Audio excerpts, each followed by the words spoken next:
Probably one of my biggest gripes about modern VR is that we're kinda stuck with thumbsticks to control almost all movement within VR. Like we're on some console or something. It's crazy to me that we're in virtual reality, but we're still relying on these old control methods. However, that may be all in the past, because today we're gonna take a look at the very first VR omnidirectional treadmill, or slidemill, I suppose, and look at everything good and everything bad about the KatWalk C, and we're gonna see if this thing is actually worth the $1,400 Kat VR is asking. I've been waiting a long time to bring this video to you guys. This is our first look and possibly a look at what the future of locomotion looks like for virtual reality as a whole. So it's finally here. I've been waiting almost a year to get my hands, or I guess feet, on a KatWalk C. Just to give you some background on what this thing actually is, it's basically an omnidirectional treadmill to be used in VR. If you've read or watched Ready Player One, a similar looking device is used, and what it does is simple. With the KatWalk, you're actually walking or running, and spoiler, in some games, it's actually really incredible. But let me clear some stuff up. This obviously is not a treadmill. I mean, there are no treads or moving parts under your feet. More accurately, I'd probably place this as a slide mill, since that's exactly how it works. And in order to walk in VR using this device, you're walking in real life and sliding your feet across the surface, all while wearing some slippery shoes and foot trackers. The KatWalk then remaps that directional input on a thumbstick, and that's it. You're moving.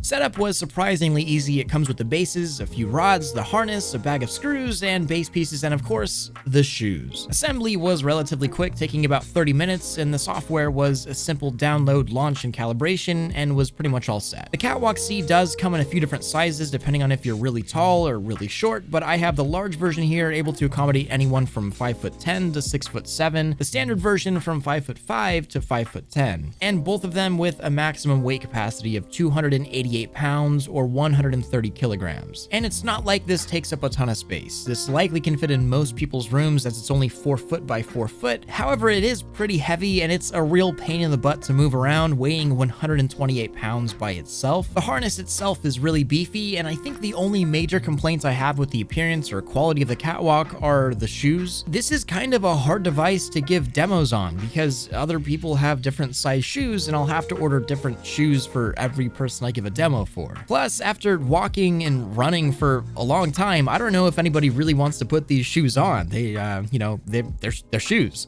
And the shoes have already seen better days, and that kind of sucks because the shoes are arguably one of the most important parts of this entire getup. By removing or adding different anti-slip pads, you can either make your slide mill experience more or less slippery. More friction pads means more stability and less slipperiness, but also more fatigue every time you slide or walk. And you can remove all of the pads for what Kat calls VR Pro Veteran mode. I'm not even joking. And I just had to try VR Veteran Pro mode first, and here's my very first experience with the KatWalk C on the Veteran mode.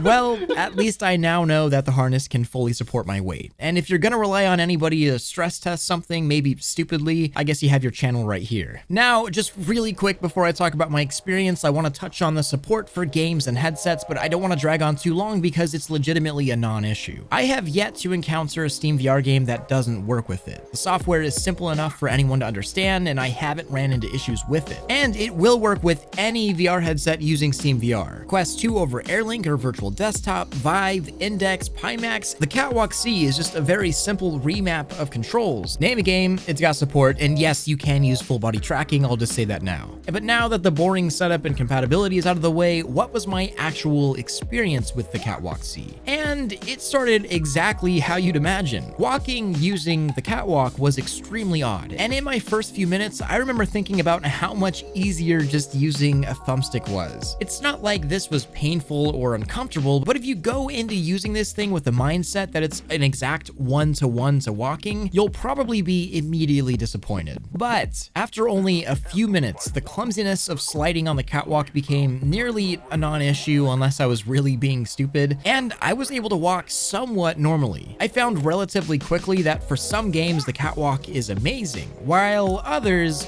maybe I'm just not good enough with it yet, but I'd rather stick with the stick. Anything narrative or single player player or exploratory was simply amazing. Once I actually had an idea of what I was doing on the catwalk, I of course loaded up Skyrim VR. Now I haven't been on this save for a long time and I had no idea where I'd end up when I pressed continue, but of course I ended up with around 6 guards around me trying to kill me. And this was a moment in VR I think I will never forget. I have been scared in VR, I've shouted, I've been happy, even sad, but never in my life have I had a true gut reaction, fight or flight, until now. As soon as I saw the guards, I literally sprinted for my life to get away. I didn't think about it. I didn't feel like I was in a game or in VR or in Skyrim. I just saw guards around me pulling their swords out and chucking arrows over my head, and I had one way to get out, and that was a run for my life. And this is when I noticed another thing. Similar to the Deca move that uses your waist as the point of locomotion, rather than the head or hands like every single VR headset and game out there right now, the catwalk uses your waist, meaning you can walk or run and look around using your hands totally independently. In case you haven't noticed, in normal VR, you can't just walk and look around at the same time. But the catwalk, like I said, uses your waist, so your head and hand are totally independent and you can just look around and walk or run. It feels really realistic. And the same idea goes for No Man's Sky. Actually, walking around in VR in these massive worlds on the catwalk is an experience like no other. And I'm not overstating here. Using your legs to walk around these worlds gives everything a totally unreal sense of scale and depth. I'm not just pushing forward on a stick and gliding or teleporting. Every foot is a step you have to take. And all of a sudden, those mountains look a whole lot bigger and further away than they did the last time I played. But it's in the best way possible. And if you're looking for the next step in immersion, holy crap, this really is it.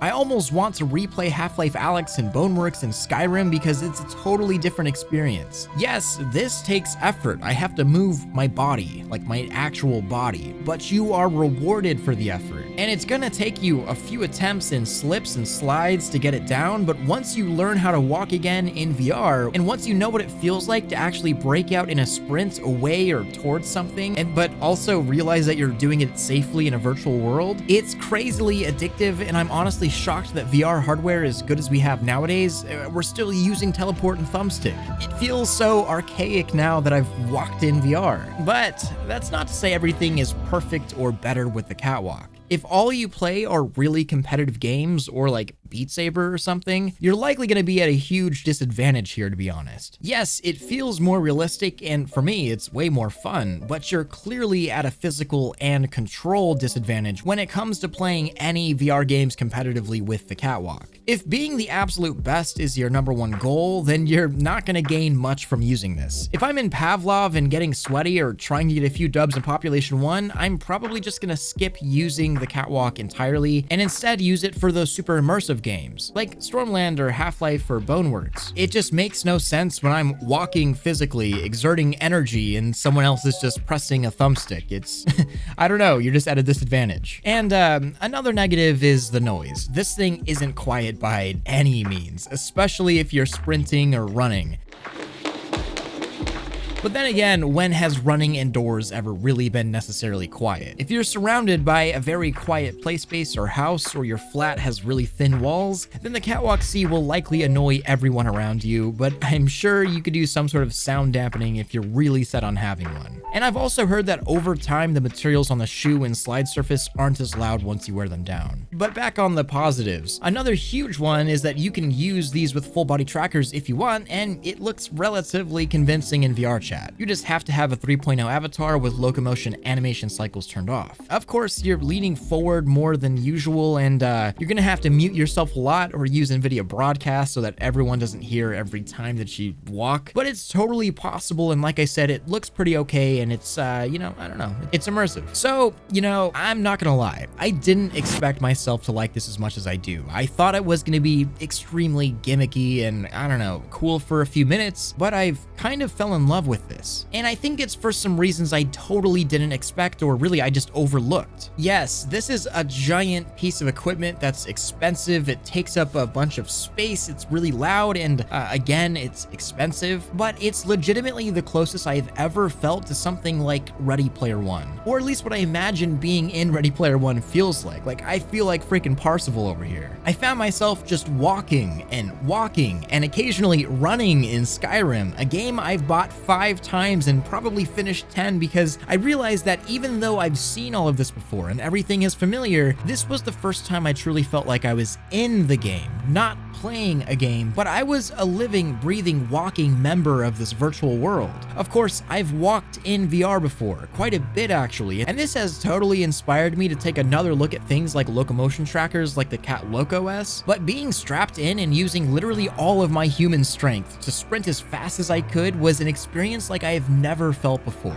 And it's kind of hard to look at VR the same, to be real. Real adrenaline and real endorphins from moving your body. I've realized this is more than just some big clunky piece of hardware. This is the brain's chemical response to actually moving your body in a very natural way, like running away from something, and on a very deep down level. I legitimately perceive the worlds I'm in virtual reality just in a different way, a far more believable way, and I believe that my brain chemistry is helping that. When you run or even just walk, your brain releases endorphins and chemicals, and you even perceive the physical world differently. This has been studied to death. There's literally study upon study about it. Now imagine your brain doing that, but for stimuli in a virtual world. And that's what the KatWalk C does, at least for me, and I think it would do it for you too. Walking and running in these virtual worlds and literally sweating in them has changed my perception of a lot of things. Yeah, resolution is great, and field of view is great, and better controllers are amazing, but if you're not getting the correct chemicals from your brain, nothing's gonna feel believable.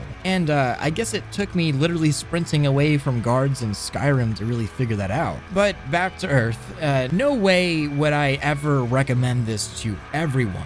Like I said, it's big, expensive, and loud. But if you are like me and you like being on the absolute cutting edge of virtual reality, and you want to take that next step in immersion, I already think that you're the kind of person that would really fall in love with this thing as I have. You're gonna trip, you're gonna fall, you're gonna get frustrated, but you'll learn because yes, it's actually that good. Exiting your cockpit in No Man's Sky to take steps on a completely new planet with your actual legs makes me realize just how massive everything is and how massive these virtual worlds are. And it makes you feel very human and small in a game, something I haven't really seen replicated in VR to a meaningful level, that is until now. And geez, I just imagine what would happen if I wore force feedback gloves and a haptic vest and trackers and used the KatWalk C all at the same time. I think you'll just have to subscribe for that one because maybe that's coming. And also, if you like this, just, give it the like. I hate saying this stuff, that's why I leave it for the very end. If you're here, I don't know, thank you for being here. I love you. And thank you to all of my amazing Patreon supporters, especially my Omegas that you see on screen right now.